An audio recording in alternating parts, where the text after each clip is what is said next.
This story isn't just about a building. It's about a kid who fell in love with a factory and now has to let it go. Yet, how do you accept the inevitable that through time, our youth, our childhood will all slip away? And like our childhood, the symbols that we once held dear, they too will vanish. The demolition of HK Porter is my reminder that my childhood is slipping away. But how can this abandoned building have such an effect on a person? Well, let me tell you. I'll explain the entire history of HK Porter, but also why it's so important.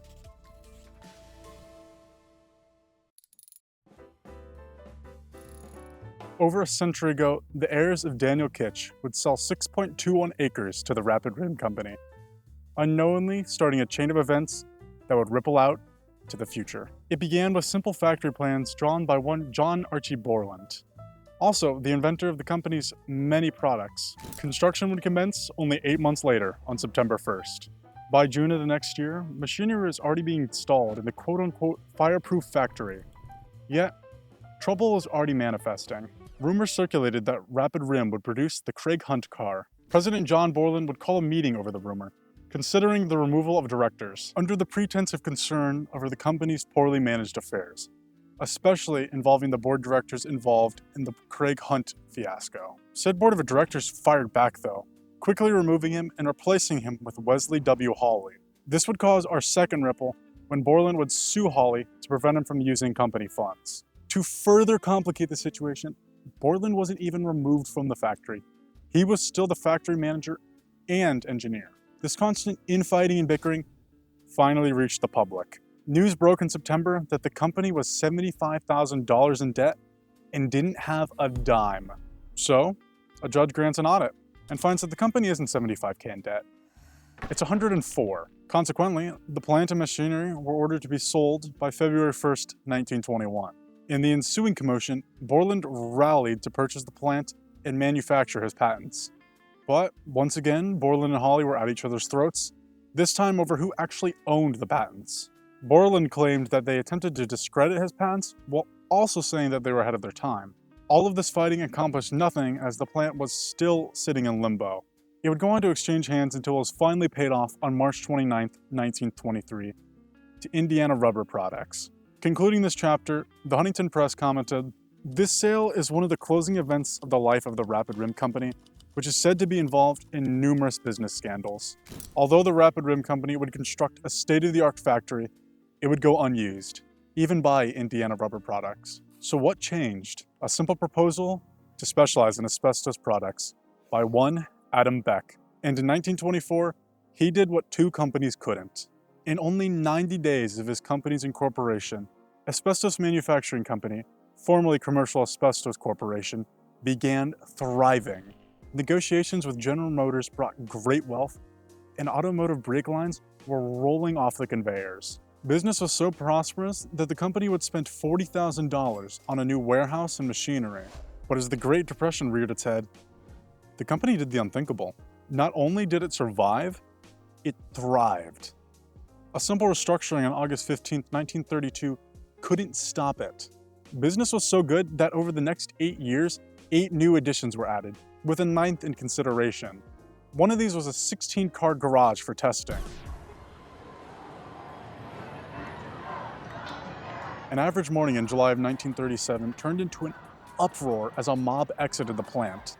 Inspired by the recent Caswell Runyon strike, workers demanded better wages and union recognition.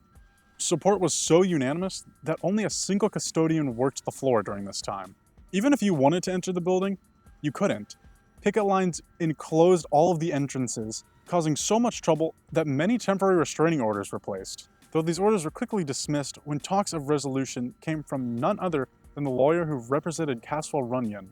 Ultimately, the two parties agreed to a 10-cent an hour raise, union recognition, and a few other talking points. Following the strike, things ran smoothly. By August of 1948, the building's manufacturing space had tripled to 150,000 square feet. The success wasn't unnoticed either. In January 1951, the Thermoid Company of Trenton, New Jersey, acquired the corporation, acting as a subsidiary. That was until 1958, when Pittsburgh-based business HK Porter would gain controlling interest in the asbestos sector. rebranding to the Thermoid division of H.K. Porter, commonly referred to as H.K. Porter. When I was younger, my friends and I were just like any other teens. We would sneak into Porter. We took pictures, we ate pizza, and we lived. I don't see a lot of those friends anymore. Some are busy with life, some have children now, but some have also just drifted apart. But the common theme is, I didn't always get that closure that I wanted. I know flesh is different than brick, but that's what made Porter so comforting. That at the end of the day, it would still always be there for me. By 1974, Porter had reached its 50th anniversary. To celebrate its success, in September of the following year, Porter announced a massive expansion. From an expanded product line, additional dust collection equipment, to a new railcar unloading ramp, all at a cost of around $500,000. But the third ripple was right around the corner. Beads of sweat would roll down plant manager Max Sleeve's head as H.K. Porter received a violation of asbestos emission standards in December of 1978. Observations detected 11 sources of pollution, but Sleeve denied it, offering zero comment. This lack of transparency was a common theme, as the higher-ups would also refuse to comment in April of 1983. Rumors of the plant closing had begun to circulate among employees as they were offered wage concessions, essentially pay cuts. This would drop pay by 52 cents an hour, inadvertently rolling back a 5-cent an hour raise. A leaked memo from the time reads, "The economic situation continues to be poor within Porter and at AMCO."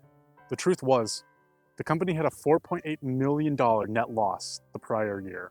Limping forward, the plant was sold on November 18, 1986 to former executive Robert Scott. He'd rebrand to Friction Materials Incorporated, but still produced brake blocks, brake linings, and other various friction materials. But even with the change in management, problems still persisted. 13 years later, in 1999, KeyBank Association would file a foreclosure. President Scott, in a desperate bid to keep the company above the red line, laid off 90 employees. It was ultimately futile, and the factory on Sabine Street closed its doors one last time. Which brings us to our fourth ripple, and arguably the strangest time in Porter's history. It's been a long time coming. This has been one of those things that I've worked on my entire public service career. My name is Bryn Keplinger. I serve as the Director of Community Development and Redevelopment for the City of Huntington. Friction Materials, its last owner, went bankrupt, and they sold this property at a bankruptcy auction. An individual with not the best of intentions got a hold of it at that bankruptcy auction. In the wake of the factory's closure, one James Kerwin would purchase the building. Relocating from Strongsville, Ohio, Kerwin struts into the city commission with a proposal. He wanted to operate Porter as a warehouse, under one condition. They would rezone the office into a residential plot. Now, of course, the city said no, or more specifically, that's just not appropriate in this particular setting. But the city had other reasons. These talks had brought the plant under way more scrutiny, leading to the EPA's involvement, where they found numerous environmental hazards, including multiple 4-foot pits of residue, which Kerwin stated, if you catch one of those on fire, it's almost impossible to get them out. At the same time, Kerwin was claiming to be cleaning up the property, but in reality, he was doing much worse.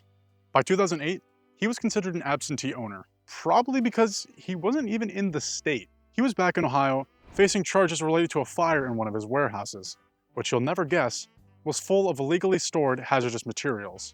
And this wasn't a one-time venture for him either. In Porter, he was also storing numerous toxic materials while also tapping water and electric lines illegally. City officials were well over Kerwin's shenanigans, stating, "I figured that before my kids sprout tails and glow in the dark, we should do something," said Steve McIntyre. But Kerwin was still MIA, not having paid property taxes since 2000. But even if he wanted to sell the site, he couldn't because it was contaminated. So the city stepped in. The Department of Community Development took control of the site in 2008 following an unsafe building inspection in April. Meanwhile, officials were hard at work putting a plan together to assess the site while also trying to keep trespassers out. Kerwin would continue to be cited by the local fire department, who claimed the building was a fire hazard. Kerwin was given 60 days to clean up and secure the property, but he was still back in Ohio facing violation charges. So the city proposed redevelopment in 2 phases. Phase 1 would include a site assessment by the EPA, totaling about $200,000 in federal cash. Phase 2 would be the actual cleanup. But without any community interest, the EPA wouldn't budge. All of this while the police were still attempting to keep people out of the building. Although litter, beer cans, and even toys were still being found in the building. In 2009, the community hoped to receive a grant of $737,000 to assess the site. Yet there was a hiccup. The cold air of December wavered as a fire erupted from the former office building. It was ultimately ruled arson. But finally, after over a decade of neglect and misuse, the city would gain ownership of HK Porter in 2014. The city could finally put an end to the decades of constant contamination. It took 100 years for this site to get into the condition that it's in. What the neighbors typically see here is, when stuff happens, right? They see the press releases that we put out for the grant awards. They come to the community meetings that we have. What they don't really see is behind the scenes, and that's fair. They also don't necessarily fully understand the amount of complexity, and there's a lot of sort of cooks in the kitchen, if you will, from funding responsibilities to regulatory responsibilities. It's a marathon, it's not a race. And to do it right, it takes time, and it takes that sort of diligence and methodical approach. After years of talking about it, Mayor Brooks Fetters led the demolition on November 14th, 2014, with the first swing of the backhoe. Even with the demolition effort, not all of the buildings could be taken down. An additional brownfield grant would study the property for a further 3 years to assess the hazardous contamination. Over these next few years, the EPA would continue its assessment, confirming that, in fact, Kerwin did bring in hazardous materials and was removing scrap. As the EPA worked, they would fill in holes and remove hazardous substances like benzene tanks. On the city's front, in 2019, crews would remove 6 to 12 inches of contaminated soil from neighboring properties. Concluding the assessment, the EPA confirmed that the site had been contaminated by lead, asbestos, benzene, and numerous other hazardous materials. With everything up to this point costing over $900,000 since 2015, demolition was ready to commence. But then the unthinkable happened. The global pandemic COVID-19 ravaged the planet, causing the closure of non-essential functions. This included the cleanup of the HK Porter site. But with time, the pandemic would wane. With the crisis wrapping up, the city of Huntington wasted zero time. By May of 2022, a date had been set to remove a 40,000-gallon storage tank and 2 auxiliary tanks. But as they say, history is doomed to repeat itself.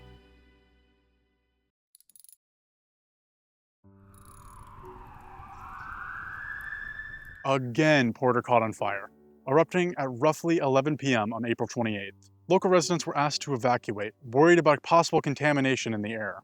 Firefighters valiantly fought into the morning, refusing to enter the structurally unsound building. When the flames were conquered and the investigation began, it was determined once again, arson. While this set the city back, it did have one benefit. It put Porter back in the spotlight.